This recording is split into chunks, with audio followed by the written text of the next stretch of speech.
안녕하세요. DJ 하늘입니다. 오늘의 사연 시작해 보겠습니다. 안녕하세요. 저는 재혼한 지금의 남편과 아들, 딸 두 아이와 함께 살고 있는 46 정홍주라고 해요. 31에 선보고 넉 달 만에 했던 첫 결혼은 2년 만에 정리를 했었죠. 서로 너무 모르는 상태에서 결혼했고 결혼 후 드러나는 단점들을 참아주기에는 사랑이 부족했었기 때문이라고 생각하고 원만하게 헤어졌어요. 그리고 지금의 남편을 만나 1년 연애하고 재혼했었답니다. 저희 두 사람은 참 근사한 인연이라 생각했었고 친구들도 잘 만났다고 예쁘게 봐주었고 그때까지도 결혼 안 한 친구들이 더 많았기에 부럽다는 얘기도 많이 들었어요. 난 아직 한 번도 못한 결혼을 홍주 넌 두 번째 하는구나? 능력도 좋다 기집애. 내가 최근에 본 신부 중에 제일 행복해 보여. 성형도 취향도 잘 맞고 그리고 둘이 참 닮은 거 알지? 잘 살 거야. 축하해. 얘가 얘기 안 했으면 난 너 재혼인 것도 잊어버릴 뻔했지 뭐야.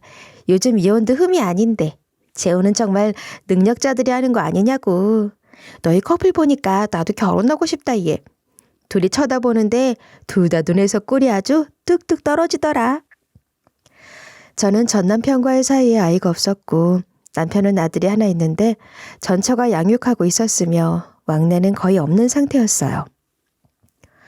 전처와 아주 좋지 않게 이혼했고 전처가 아들을 데리고 타 지방으로 멀리 이사를 갔기 때문에 더욱 만날 일이 없었던 것 같았고 양육비만 보내고 있다고 알고 있었죠. 친정엄마가 조금 염려했던 부분이긴 했어요. 아니 그래도 그렇지 어떻게 그렇게 인연을 딱 끊고 사라진다니. 뭘 얼마나 안 좋게 헤어졌으면 그래도 자식인데 아들인데 박서방은 보고 싶다는 얘기도 하네. 정이 별로 없나 봐. 복학하고 처음 사귄 여자였다는데 만나는 동안에도 몇 번이나 헤어졌다 만났다 그랬대.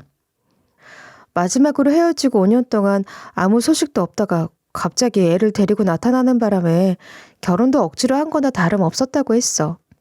그 전처라는 여자가 박서방이랑 만나는 동안에도 여러 번 바람을 펴서 그때마다 헤어졌다가 다시 돌아오고 그걸 반복했던 건데 마지막으로 헤어질 때도 물론 다른 남자가 생겨서 헤어진 거였고 그 남자 아이인 줄 알았겠지.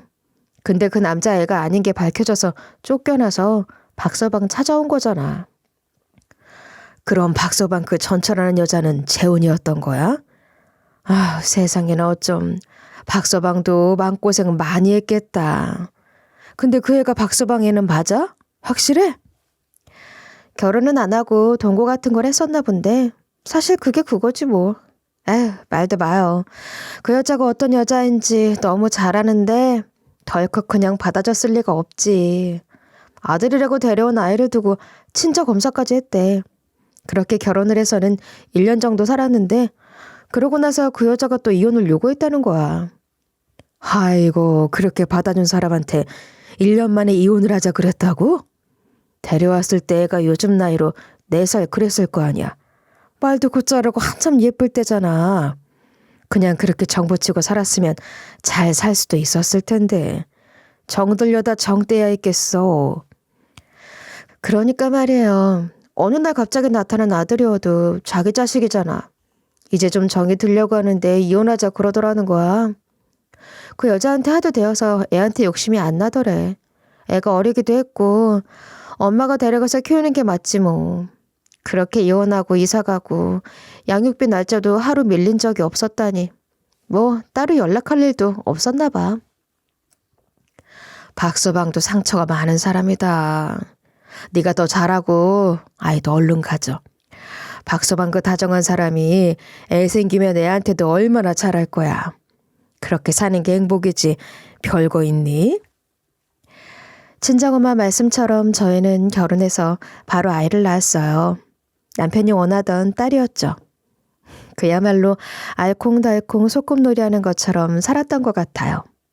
그런데 딸아이 2돌 앞두고 있던 어느 날 남편 회사로 전처와 사이에서 난 아들이 편지를 보내왔어요.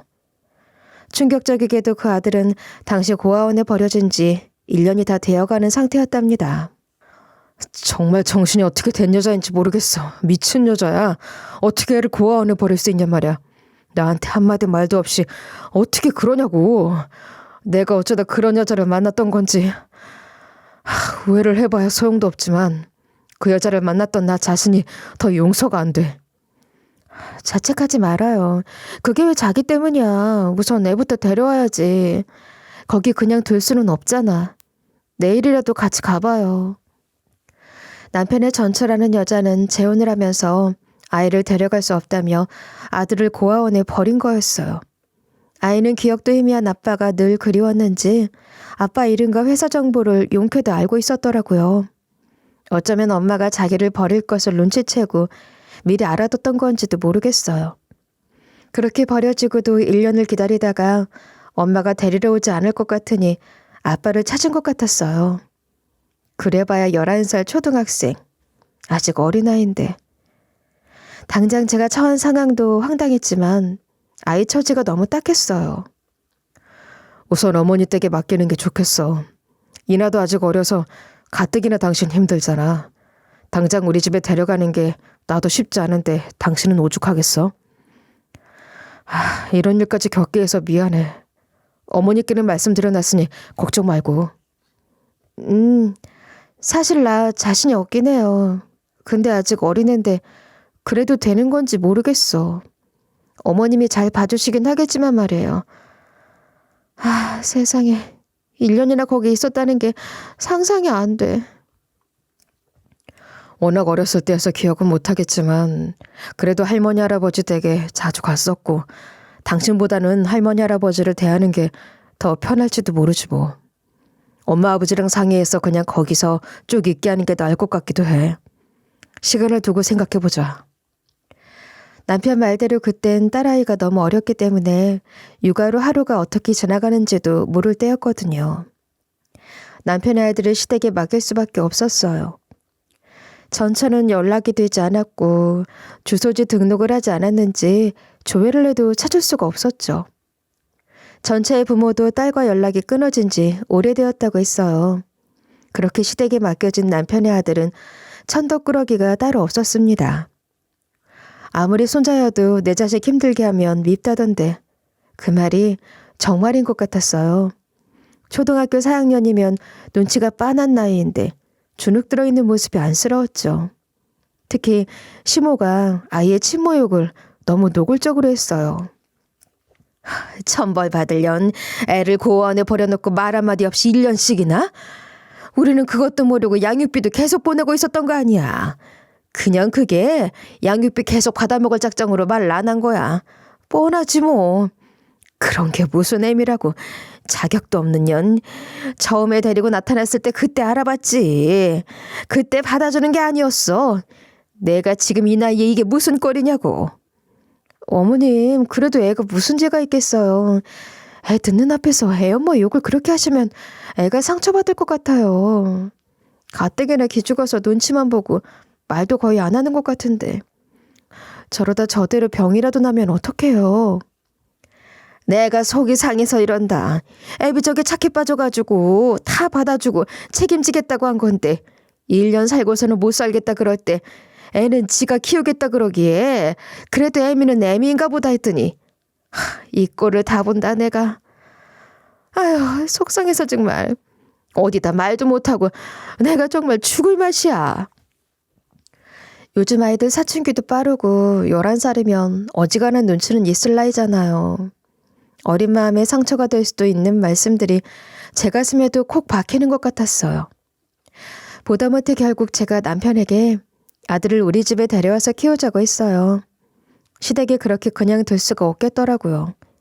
흔히 말하는 모성애, 그러니까 엄마의 마음으로 남편의 아들을 품었다기보다는 아이의 입장에 조금 더 공감을 했던 것 같아요.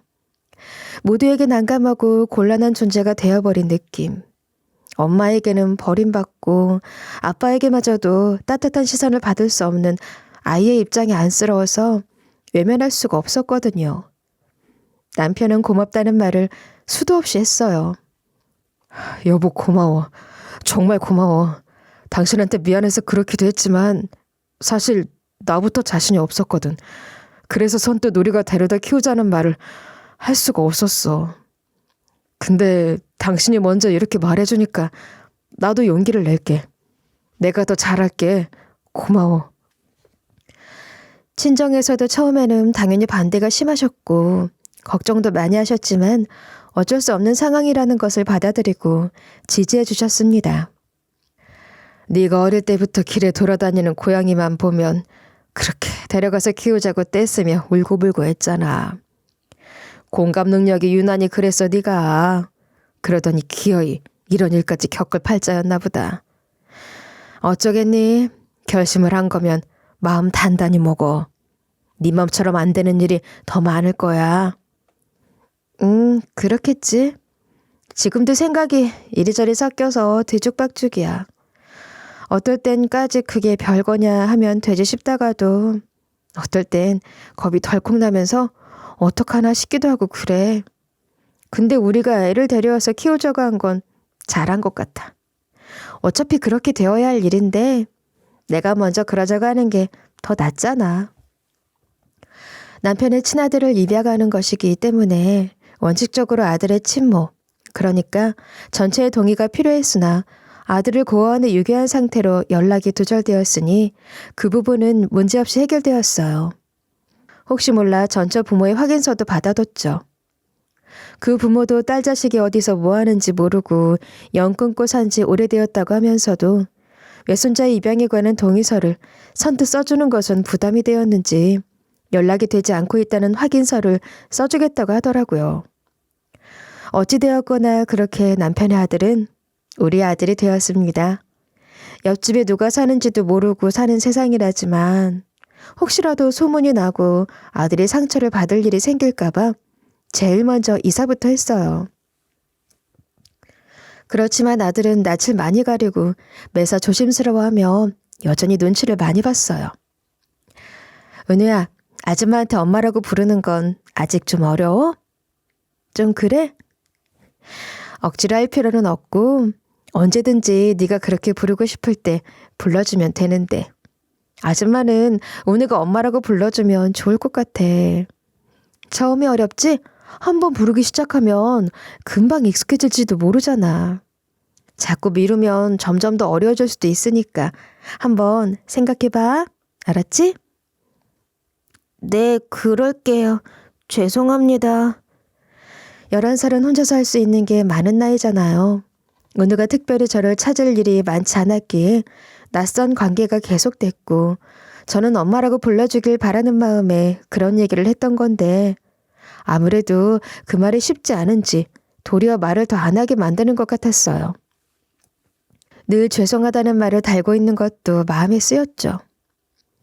그런 것들이 아들에게는 더 부담이 될지도 모른다는 생각에 조급해지지 않으려고 애쓰면서도 아이가 영영 정을 붙이지 못하면 어떡하나, 어둡고 우울한 아이로 자라면 어떡하나 걱정이 많았답니다. 다행히 딸아이가 제잘제잘 말을 제법 잘하기 시작할 무렵부터 모든 것이 순조로워졌어요. 딸이 아들을 오빠 오빠라고 부르며 무척 따랐고 아들도 그런 동생을 귀여워하며 잘 데리고 놀았거든요.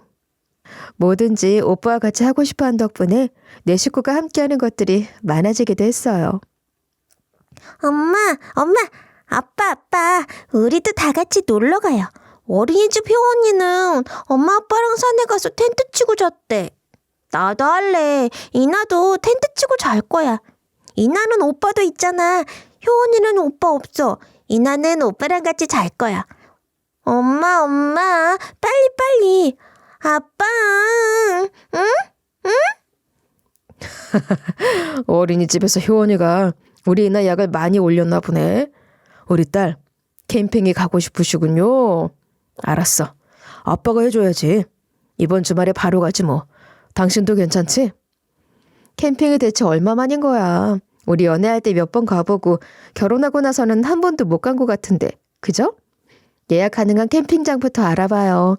요즘 다들 캠핑 하니까 예약하기도 어렵대. 은우도 좋지? 같이 갈 거지?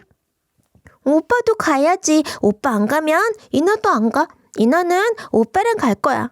오빠 같이 갈 거지? 응, 응, 그래 같이 가. 주말에 학원 보강이 있는데 다음에 들어도 될 거예요. 그렇게 네 식구가 캠핑을 가게 되었고 캠핑장으로 가는 동안에도 딸아이는 뒷좌석에서 오빠와 나란히 앉아서 쉴 새 없이 쫑알거렸어요. 9살이나 차이 나는 동생을 살뜰히 챙기는 모습을 보면서 엄마 소리는 좀 늦게 들어도 된다고 그게 뭐가 중요한가 싶었죠. 우리 네 식구는 이미 한 가족이었으니까요. 이제 마시멜로 구워 먹을까?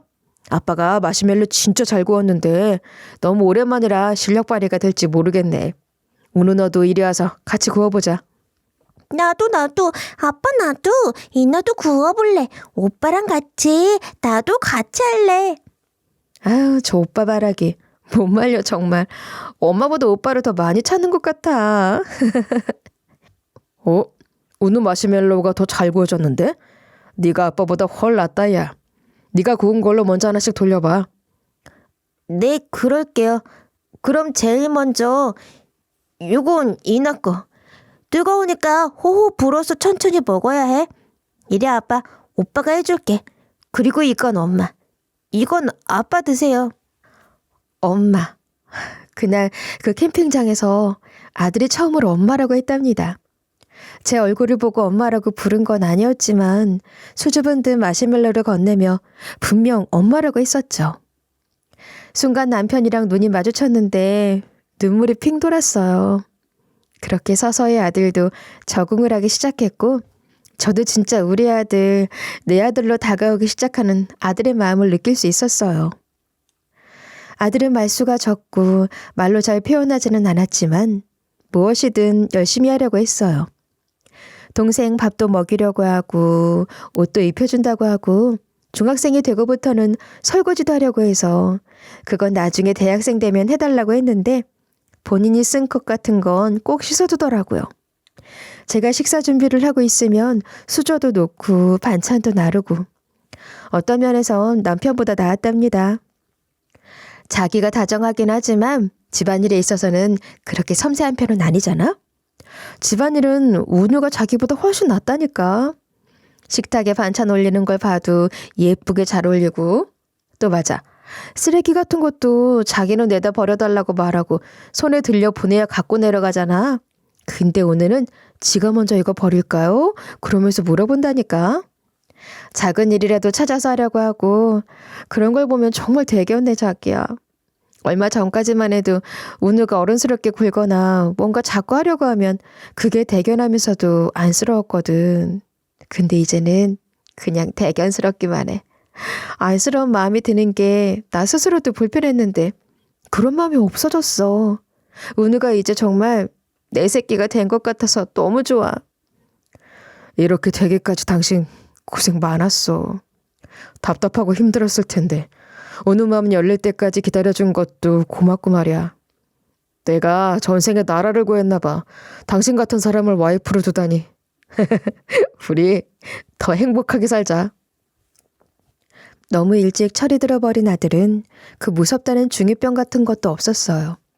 내심 중2병이라는 것을 빌려서라도 반항 같은 것도 좀 하고 응석도 부려주길 바랐지만 아들은 그런 것도 하지 않았죠. 그러던 아이가 고등학생이 되면서부터는 능글능글한 구석도 생기더라고요.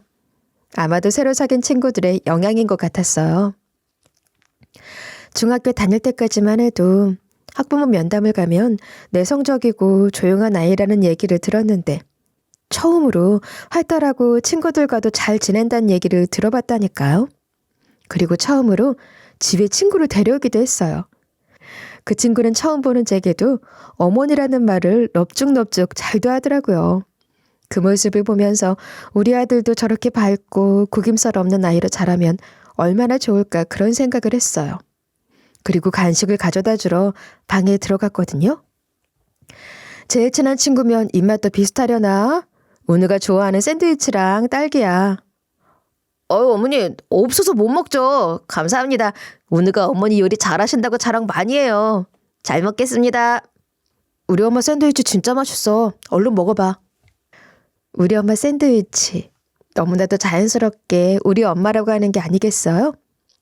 평소에도 늘 그렇게 말하는 것처럼 너무나도 당연하고 자연스럽게 우리 엄마라고 했어요. 우리 엄마라고 부르기는 했지만 그렇게 친근하게 우리 엄마라고 지칭하는 걸 듣는 건 처음이었거든요. 제게 직접적으로 표현하지는 않았어도 아들의 친구들에게 저의 존재가 좋은 엄마로 인식되어 있는 것 같아서 기뻤죠. 그런데 혹시라도 친엄마가 아닌 걸 들키기 싫어서 일부러 더 그렇게 말하는 건가 싶은 걱정이 들기도 했어요. 엄마, 아까는 저도 모르게 그런 말이 튀어나왔어요. 오해하실까봐. 민석이는 알아요. 저 키워주신 엄마라는 거 알고 있어요. 그러니까 오해하지 마세요, 엄마. 아, 여러분, 저 정말 아들 하나 잘 둔 것 같지 않으세요? 저는 더 바랄 것이 없다고 생각하며 하루하루 감사하며 살았어요. 아들은 공부도 잘했답니다. 시부가 의사여서 남편도 의대에 가기를 원하셨으나 남편은 그 정도로 공부를 열심히 하진 않았기에 의대가 성적이 되지 않았고 재수도 하기 싫다고 했다고 했대요. 평생 대학병원에 계셨기에 물려줄 병원이 있는 건 아니었지만 그래도 대를 잇는 의사 집안에 대한 욕심은 있으셨던 것 같은데 아들 녀석이 시부의 소원대로 의대에 가겠다고 했으니 시부는 좋아서 어쩔 줄을 모르셨어요. 그래, 은우가 의대를 가겠다고? 은우야, 이 기특한 녀석. 네 애비는 내가 그 좋은 머리도 물려줬는데 공부를 통 안 했어. 적성이 안 맞는다 어쩐다 했지만 사실은 의대 갈 만큼 성적이 나오지도 않았거든. 내가 이제야 친구들한테 자랑할 게 생겼네. 어디 보자. 다음 모임이 언제더라? 아이고, 그렇게 좋아요? 애비 좋은 머리는 내가 물려준 거지. 하여간 은우치가 저렇게 어려운 공부하겠다고 나섰다니 기특해. 수험생 뒷바라지 하느라 애미도 고생이 많지? 난 지금도 애들 고등학교 때 생각하면 그때 어떻게 그렇게 했나 싶어. 그땐 시간이 왜 그렇게 안 가든지. 그래도 요즘은 다 급식 나오니까 도시락도 안 싸도 되고 편해졌지 뭐. 엄마, 그런 소리 마세요. 이 사람이 얼마나 지극정성인데. 매일 새벽같이 일어나서 주스 만들고 뭐 좋다는 음식들 제철 재료를 집어먹기 좋게 도시락 싸서 차 태워가는 동안 먹어요. 그걸 매일 한다니까요. 엄마는 뭐 어디 학원 보내고 과외시키고 그런 건 하셔놓고는 그러신다. 아니에요. 제가 어머님 정보력 덕을 톡톡히 보는걸요. 수험생 한약 잘 짓는 한의원도 어머님이 알려주셨는걸요. 아들을 키우면서 제 자식이 아니라고 생각하고 제적으로 낳은 딸아이와 차별한 적은 맹세코 단 한 번도 없었어요. 아들을 데려온 그날부터 준비도 없이 갑자기 학부형이 되었지만 내내 최선을 다해 뒷바라지했고 고등학교 3년 동안은 정말 최선을 다했어요. 시어머니 말씀처럼 아들의 고3 시절은 시간이 더디게 흐르더군요. 힘들게 공부하는 게 안쓰러워서 더 그랬던 것 같아요. 그런 노력들이 헛되지 않게 아들은 시부가 졸업한 대학 의대에 합격했고 누구보다 시부가 가장 좋아하셨죠. 그러시더니 갑자기 시부가 효도 계약서를 쓰자고 하시더라고요. 우리나라에서는 황간도 양자를 들여 재산을 세습하려고 했는데 유산을 물려주는 것도 중요하지만 그게 전부가 아니지. 부모가 자식에게 유산을 상속하는 건 당연한 게 아니야. 요즘처럼 전 세계적인 불황 속에서 애비 너부터는 네 자식 세대가 너희보다 가난해지는 첫 번째 세대가 될 텐데 자식들에게 보탬이 되고 싶은 부모 마음을 모르는 자식놈들이 한둘이 아니잖아. 중세 유럽에서는 땅을 상속하는 조건으로 자식이 부모에게 일주일에 우유 몇 리터, 치즈 몇 그램, 따뜻한 식사 몇 번을 대접해라 하는 것까지도 문서화했다고 하더라. 요즘 내 친구들 사이에서는 효도 계약서 쓰는 게 유행이야. 그래서 나도 그거 한번 써보려고 한다. 시부는 그렇게 말씀하시면서 효도 계약서 항목에 손자, 손녀들의 효도 목록도 넣기를 원하셨어요. 저는 효도 계약서라는 걸 그때 처음 들어봤거든요. 집집마다 그 효도 계약서라는 걸 쓰는 분위기는 다르겠지만 저희는 가족회의 같은 걸 하면서 화기애애한 분위기에서 꽤 디테일한 효도 목록을 뽑았답니다. 재밌고 의미 있는 시간이었어요. 그런데 그날 밤 아들 녀석이 우리 부부에게 할 얘기가 있다고 하더라고요. 할아버지가 만드신 효도계약서 같은 걸 저도 만들고 싶어요. 엄마 아빠도 효도계약서를 작성해 주시면 안 되나요? 혹시라도 낳아주신 엄마가 나타나서 그분이 저를 데려가려고 한다면 지금까지 엄마 아빠가 저를 키우는 데 들어간 비용을 모두 지불해야 하고 더 이상 어떠한 경제적 지원도 받을 수 없다는 항목을 꼭 넣어주세요. 그리고 오늘 작성한 효도계약서의 할아버지 유산 상속 대상에서도 저를 제외한다고 적어주세요. 남편과 저는 다소 충격을 받았어요. 내색을 전혀 하지 않아서 짐작도 못했었는데 아들은 친모가 언제 갑자기 나타나 자기를 데려가려고 할지도 모른다는 두려움을 계속 갖고 있었던 모양이었어요. 아들이 그런 걱정을 하고 있었다는 것을 모르기도 했지만 아들의 친모를 그 정도로 싫어할 줄은 짐작도 하지 못했습니다. 그래도 낳아준 엄마인데 같이 산 시간도 있고 한 번씩은 가끔은 그리워하겠거니 생각했었어. 근데 자기도 오늘 얘기할 때 느꼈지. 적대심 같은 게 느껴졌어. 혐오하는 것 같더라. 마음이 너무 안 좋아.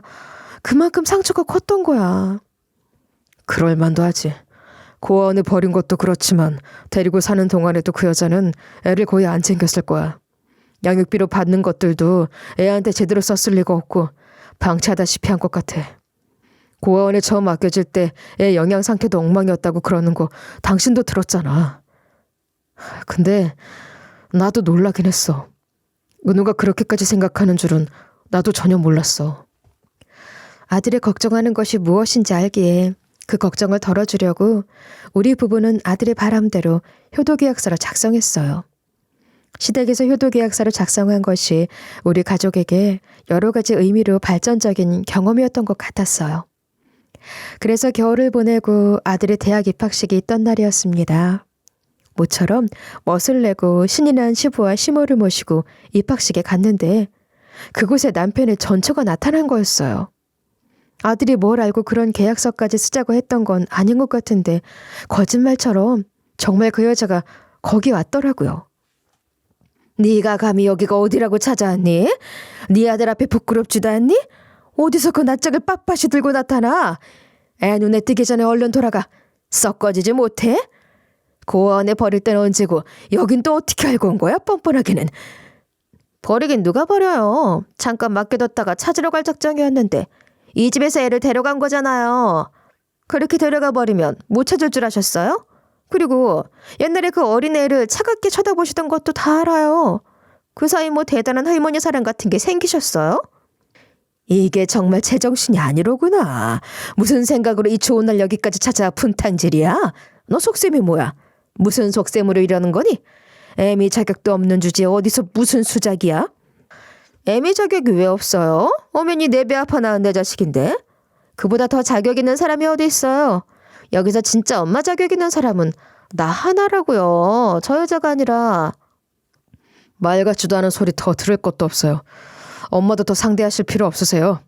제가 돌려보낼게요. 얼른 나오지 못해? 그때 고원에서 은우 데려오면서 온갖 방법 다 동원해서 연락했는데 아무런 답도 없었잖아. 양육비 더 이상 안 보내는 거 보면 무슨 상황인지 알았을 텐데 아무 연락도 없었지. 내 번 한 번도 바뀐 적도 없는데 말이야. 이제 와서 무슨 염치로 이래? 할 말이 뭐가 있어서 이러는 거야? 그것도 애 입학식에 쳐들어와서 뭐 하는 거냐고. 그때 내가 일 크게 만들기 싫어서 가만히 있었던 거지. 이쪽 집 배려해서 참아줬더니 무슨 소리야. 됐고 내 배 아파 낳은 내 새끼 이제부터는 내가 데리고 살아야겠어. 그러려고 왔어. 내 아들 내놔. 나도 이제 내 아들이랑 살아봐야겠어. 유구무원. 참으로 할 말을 잃게 만드는 여자였어요. 어이가 없었죠. 시부모는 그 얘기를 들으시더니 인간 같지도 않은 것이라며 난리가 나셨고 남편도 말 섞기 싫은 것 같아 차라리 제가 나서는 것이 낫겠다 싶었어요. 그래서 제 연락처를 주며 만날 약속을 하고 겨우 돌려보냈습니다. 그리고 며칠 뒤 남편의 전처와 둘이 만나는 자리에 아들이 부탁해서 만들었던 효도계약서를 갖고 나가서 보여줬어요. 그쪽에서 요구하시는 게 말이 안 된다는 걸 스스로도 잘 알 거라 생각해서 아무 대응도 하지 않으려고 했어요. 근데 이걸 먼저 좀 보세요. 다 키워놓은 내 아들 데려가서 아무것도 한 것도 없으면서 의대 들어간 이딴 계약서로 발목을 잡을 속셈 내가 모를 줄 알아? 내가 낳고 똥기저귀 갈아가며 키웠어. 이거 왜 이래? 당신이 뭘 했다고 내 아들 평생 끼고 산다는 거야? 나는 내 아들 당신 준다고 동의해 준 적 없어. 법적으로 내 동의가 있어야 한다고. 처음부터 잘못됐던 거야. 무효라고 무효. 은우 낳아준 사람이라 어떻게든 예의를 갖추려고 했는데 참 사람 힘들게 하네. 왜 반말이죠? 그쪽이 아무리 길길이 날뛰어도 나는 동요될 게 하나도 없어요. 우선 이 효도계약서는 은우가 만들어달라고 부탁해서 작성한 거예요. 그리고 당신이 버린 아이를 고아원에서 데려와 우리 아들을 입양할 때 가능한 방법을 다 동원해서 연락을 취했지만 당신은 아무런 회신도 주지 않았고 그래서 당신 동의 없이도 입양이 가능했어요. 당신은 이미 친모로서의 모든 권한이 상실된 상태라고요. 이게 무슨 개소리야? 천륜이 그렇게 쉽게 끊어지는 건 줄 알아? 내가 원하면 얼마든지 그 권리 다시 되찾을 수 있어. 내가 못할 것 같아? 내 권리 회복해서 내 아들 데려갈 거야. 제가 보여드린 효도계약서에도 그런 항목이 있는데 법적으로도 만약 그쪽이 그쪽 권한이나 권리를 회복하고 싶다면 그동안의 양육비를 지불해야 해요. 혹시라도 그쪽이 그렇게 한다 하더라도 오늘은 더 이상 그쪽을 엄마로 생각하지 않아요. 오죽하면 이런 계약서를 만들어달라고 했겠어요? 더 비참한 꼴 당하지 말고 이쯤에서 그만하세요. 저는 흥분할 일도 없었고 차분하게 팩트만 일러줬죠. 전처는 본을 사귀지 못해 혼자 한참을 부들거리다가 내 아들이 그럴 리 없어. 도대체 무슨 말로 애를 꼬여낸 거야? 뭐라고 올렸어? 걔는 엄마밖에 모르던 애였어. 그럴 수밖에. 태어났을 때부터 줄곧 내가 끼고 키웠으니까. 초등학교 들어가서도 내 뒤만 졸졸 따라다녔어. 화장실까지도 따라왔다면 할 말 다 했지. 걔가 그런 애라고 알아? 그런 애가 그랬을 리 없어. 네가 뭔가 장난질을 치고 있는 거지. 네 말? 나는 안 믿어. 그걸 내가 어떻게 믿어? 말이 되는 소리를 해야지. 아무래도 아들에게 찾아가려는 것 같았어요. 그걸 막을 수도 없고 막을 생각도 없었지만 저한테 했던 것처럼 막무가내로 어이없는 소리를 해서 아들이 더 실망할 것이 걱정됐었죠. 은우야, 입학식 날 네 친모가 찾아왔었고 오늘 내가 따로 만났어. 내일이라도 당장 학교로 너를 찾아갈지도 몰라. 미리 알고 있는 게 좋을 것 같아서 알려주는 거야. 언젠가 한 번쯤은 겪을 일이라고 생각하고 있었던 걸요. 학교로 찾아오는 것 정도는 얼마든지 각오하고 있어요. 저는 괜찮으니까 걱정하지 마세요. 빨리 치르고 넘어가고 싶은 마음뿐이에요. 솔직히 말씀드리면 저는 그분이 죽을 병에 걸렸다고 해도 전혀 슬플 것 같지 않아요. 장기식 같은 게 필요하다고 해도 해주고 싶지 않고요. 그래, 효도계약서 써달라고 했던 날 이미 네 마음은 충분히 알았어. 그래도 그분이 네 엄마야. 낳아주신 분이잖아. 나중에 후회될 모진 말은 하지 말고 혹시라도 그분이 실망스러운 말을 하더라도 상처받지 않았으면 좋겠다. 엄마 말 무슨 얘긴지 알지? 아들은 아주 단호하고 냉정하게 말했어요. 그래도 낳아준 엄마인데 저렇게 미워하면서 아들 마음에 상처가 더 커질까봐 걱정이 됐습니다. 그래서 더더욱 이 사태를 하루라도 빨리 해결하고 싶었죠. 남편의 전처는 아들과 남편을 차례로 찾아갔고 아들과 남편 모두 다시는 보고 싶지 않고 얽히고 싶지 않다는 의사를 분명히 밝혔음에도 약속도 없이 아들의 학교와 남편의 직장으로 찾아가는 것을 반복해 접근 금지 가처분 신청을 해놓은 상태로 그 사실을 그 여자에게도 통보했어요. 그랬더니 마지막으로 꼭 해야 할 말이 있다기에 남편과 함께 그 여자를 만났습니다. 결국은 돈이 필요하다는 얘기더군요. 다행히 애가 그 집에서 잘 적응한 것 같으니까 내가 더 이상 애를 데려가겠다고 하지는 않을게. 원하는 대로 다시 찾아오지도 않을 테니까 그 조건으로 돈 좀 만들어줘. 1억, 아니 5천 정도라도 해주면 애 포기하는 각서 같은 것도 써서 공증 받아줄게. 애한테도 다시 안 찾아갈 테니까 그렇게 해줘. 뭐가 이렇게 당당해? 맡겨놓은 아들 찾겠다는 것도 아니고 고아원에 버린 아들 이제 와서 되찾겠다는 것도 다 진심 아니었잖아. 애당초 그럴 마음 없었잖아. 그럴 능력도 없잖아. 처음부터 이런 식으로 접근하고 협박해서 돈이나 뜯어낼 속셈 아니었어? 그리고 무슨 포기각서를 쓴다는 거야? 몇 번을 말하니 오늘은 이미 네 아들 아니라고 아무 권리가 없다니까. 애 그렇게 버릴 때 재혼했다더니 왜 또 뭐가 잘 안 됐나 봐? 어쩜 그렇게 똑같니? 하나도 안 변했어. 아들을 고아원에 버리는 짓까지 하고서도 변한 게 하나도 없어. 아니, 더 엉망이 됐어. 어떻게 돈 뜯어낼 작정으로 애를 찾아오니? 똑같은 얘기 서로 지겨운 건 마찬가지니까. 긴 얘기 필요 없고 오늘 여기서 마무리 짓자고. 내가 다시는 안 찾아온다니까. 없는 듯이 살 테니까 돈이나 해줘. 빠르면 빠를수록 좋고. 아직도 못 알아듣겠어? 우리는 그 돈을 해줘야 할 어떤 의무도 없고 도의적으로도 해주고 싶은 마음이 없다고. 오늘 만나고 싶으면 만나. 안 말려. 그때 그 일도 사과하고 애 앞에서 떳떳할 수 있으면 얼마든지 만나. 오늘도 이제 다 컸고 억지로 못 만나게 할 생각 없어.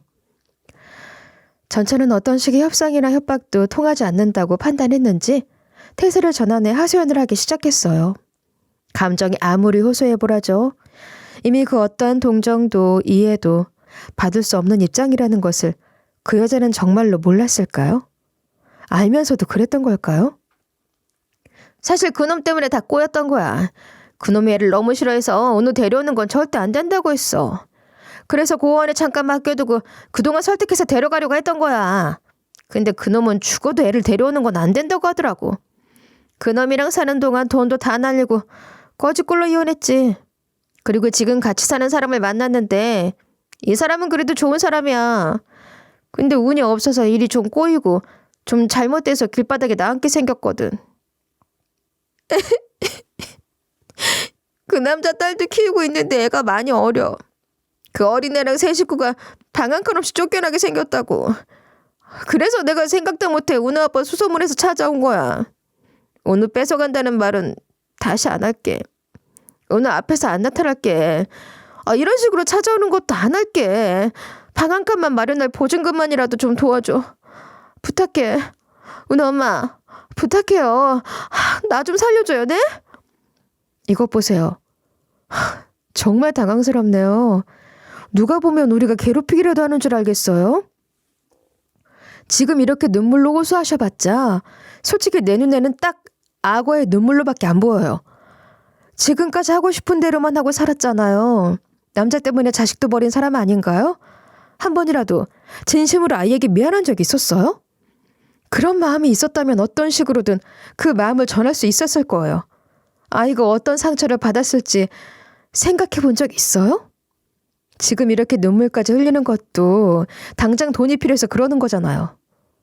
우리는 그런 돈을 해줄 마음이 전혀 없습니다. 우리한테 돈 받아낼 생각하지 말고 지금이라도 은호에게 속지 않은 마음으로 어떻게든 살아보세요. 살아보려고 이러는 거잖아요. 내 아들한테 패기치고 살기 싫어서 이러는 거라고. 내가 늙고 돈 없어서 아들한테 손 벌리고 그러면 당신들도 좋을 거 하나 없잖아. 제발 도와줘요. 이 고비만 어떻게 잘 넘기면 방법이 있다고 하니까 한 번만 도와줘요. 지금까지 이런 적 한 번도 없었잖아요. 앞으로도 다시는 이런 일 없어요. 처음이자 마지막으로 한 번만. 오늘 나아준 값이다 생각하고 한 번만 살려주세요. 끝까지 협박을 하시네요. 그쪽이 은우한테 우리한테 도와달라고 손벌리게 되는 상황을 우리가 두려워해야 하나요? 우리는 모르는 척하면 그뿐이에요. 지금까지 이런 적이 그렇죠. 없으셨죠? 근데 그건 지금까지는 잘 살았으니까 아들 찾을 생각 같은 건 한 번도 안 했던 거 아니에요? 훤히 다 들여다보이고 금방 들통날 거짓말로 지금 이 순간을 모면하려고 하지 말고 제발 솔직해지세요. 정말 답답하네요. 저희는 더 이상 드릴 말씀이 없습니다. 그래요. 맞아요. 다 맞는 말이에요. 내가 다 잘못했어요. 반성하면서 살게요. 제발 지금 한 번만 도와줘요. 살려줘요, 제발. 마지막까지 어떻게든 돈을 받아내겠다는 생각밖에 없는 그 여자. 자기 자신밖에 모르는 그 여자의 그런 모습을 보면서 아들이 그토록 그 여자를 증오하는 이유를 알 것도 같았고 한편으로는 자기를 낳아준 사람이 그런 사람이라는 걸 한스러워해야 하는 아들이 너무 안쓰러웠죠. 하여간 우리는 그 여자를 도와줄 마음이 전혀 없었고 그 여자도 더 이상 할 수 있는 게 없으니 포기를 할 수밖에 없었을 거예요. 평생을 남자 때문에 남자가 바뀔 때마다 그 남자 생각만 하면서 살았던 여자. 엄마로서, 아내로서, 딸로서, 심지어 한 사람의 인격체로서 스스로에게 지켜야 할 최소한의 것들마저도 외면하며 살아온 그 여자는 아직도 정신을 못 차린 거죠. 자기가 버린 아들을 볼모로 삼아 본인 살 궁리를 하다니요. 남편도 저도 마음이 너무 좋지 않았어요. 어떻게 저렇게밖에 못 살았을까? 뭐가 문제였을까? 결혼해서 사는 동안 내가 더 잘했더라면 이런 일이 생기지 않았을까? 어떻게 지가 낳은 아들을 갖다 버리고 나 몰라라 한번 찾아보지도 않았다가 돈을 뜯어낼 작정으로 애를 찾아온다는 게 말이나 되는 일이야? 어떻게 엄마란 사람이 그럴 수가 있지? 어떻게 엄마란 사람이 그럴 수가 있지? 자기 잘못이 아니잖아. 자기가 잘못한 게 아니야. 자책하지 말아요. 그 여자가 정말 나쁜 게 정작 그 여자 자신은 지금 아무렇지도 않을 거라는 거야. 자기가 이렇게 자책하고 있고 오늘은 낳아준 엄마를 미워하면서 또 얼마나 스스로 상처를 받고 있겠냔 말이야. 그런데 정작 그 여자는 지금도 지 생각만 하는 것 같아. 난 그게 정말 화가 나.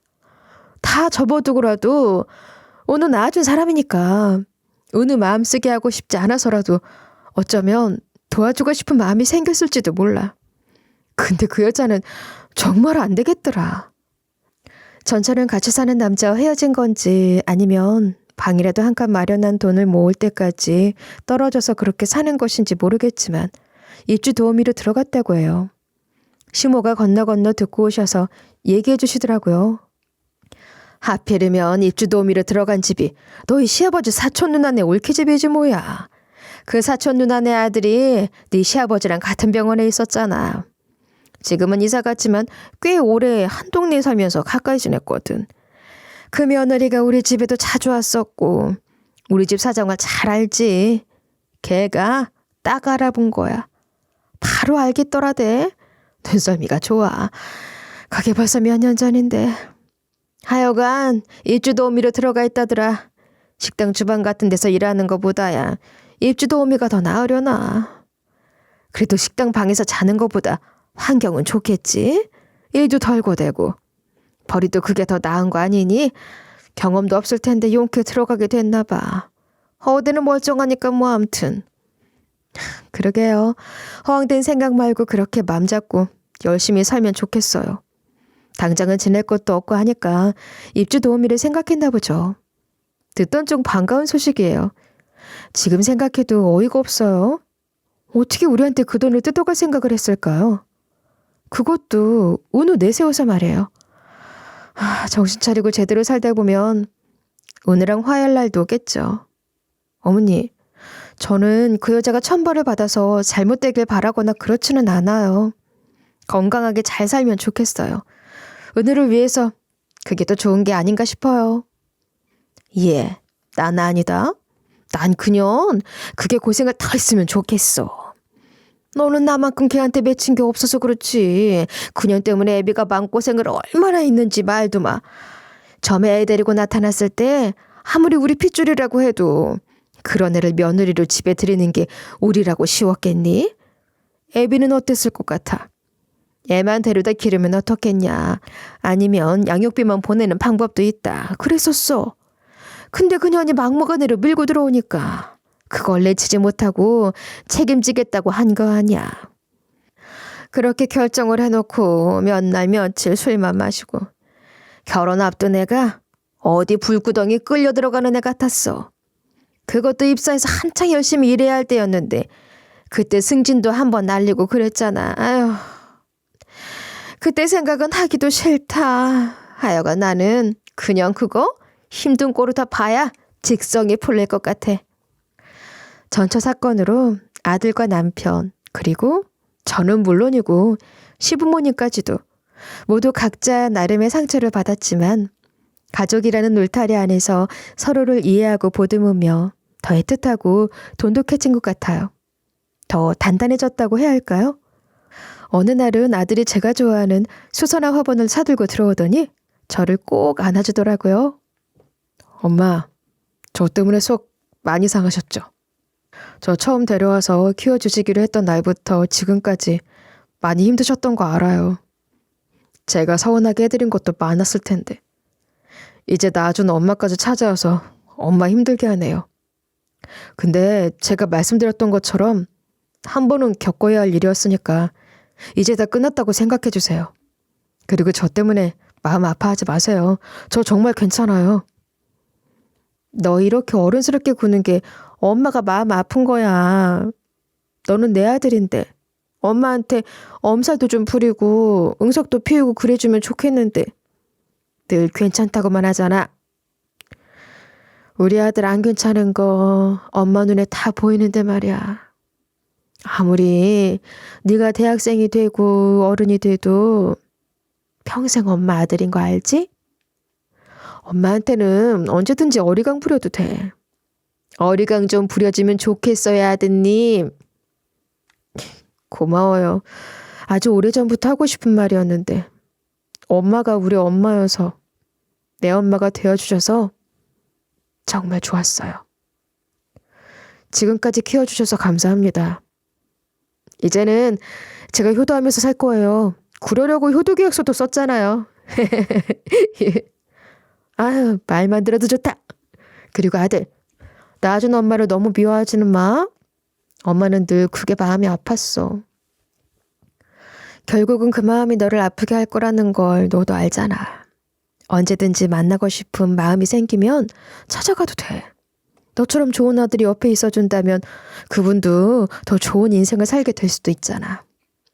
네 마음이 그렇게 하고 싶을 때가 오면 그때가 되면 얼마든지 그렇게 해도 된다는 거야.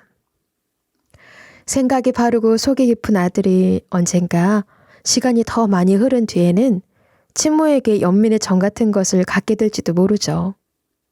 그런 때가 오더라도 현명하게 판단하고 행동할 것이라고 믿어요. 저는 지금까지 그래왔듯이 아들의 이야기를 들어주고 서로의 생각을 나누고 응원하며 그렇게 살아가려고 해요. 지금 제 이야기를 듣고 계신 분들 중에는 지금 누구보다 행복한 시절을 보내는 분들도 계실 테고 어느 때보다 힘든 상황을 겪고 계신 분들도 있을 거라고 생각해요.